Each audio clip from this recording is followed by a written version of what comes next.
আসসালামু আলাইকুম। সুপ্রিয় শিক্ষার্থীবৃন্দ, তোমাদের নতুন কারিকুলাম চূড়ান্ত অনুমোদন পেল নতুন কারিকুলামের মূল্যায়ন কাঠামো। দীর্ঘদিন আলোচনার পর নতুন শিক্ষাক্রম অনুযায়ী পাবলিক পরীক্ষা এসএসসি মূল্যায়ন কাঠামো চূড়ান্ত করেছে শিক্ষা মন্ত্রণালয়।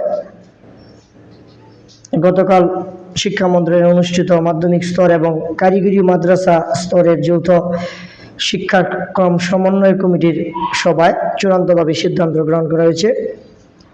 এই সম্পর্কিত নিউজটি তোমাদেরকে আপডেট দেওয়ার জন্য তোমাদের কাছে ফিরে আসলাম। পরীক্ষার সময় ফলাফল তৈরি সহ বেশ কিছু বিষয়ে সংশোধনী আনার সিদ্ধান্ত হয়েছে,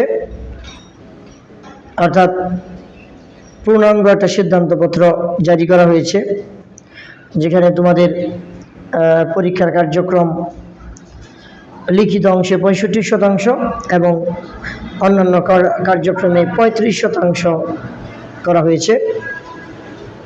চূড়ান্তভাবে এই সিদ্ধান্তটি গতকালকে জানিয়ে দেওয়া হয়েছে, অর্থাৎ 65% ওয়েটেজ লিখিত অংশে এবং 35% কার্যক্রম ভিত্তিক ওয়েটেজ রেখে, অর্থাৎ অভিভাবকদের দাবি 65% ওয়েটেজ লিখিত অংশে এবং 35% কার্যক্রম ভিত্তিক ওয়েটেজ রেখে নতুন শিক্ষাক্রম চূড়ান্ত অনুমোদন দিয়েছে সরকার।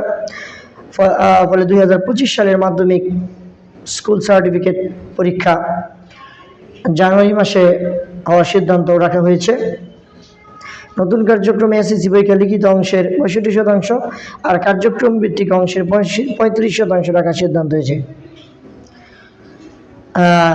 তোমরা ইতিপূর্বে জেনেছ, ইতিপূর্বে লিখিত অংশ এবং কার্যক্রম ভিত্তিক অংশে 50% করে রাখা হয়েছিল। সোমবার এই সিদ্ধান্ত পরিবর্তনের মাধ্যমে 65 এবং 35% সুপারিশ করে এরা চূড়ান্ত অনুমোদন দেওয়া হয়েছে। ধন্যবাদ তোমাদের সবাইকে সাথে থাকার জন্য। আসসালামু আলাইকুম।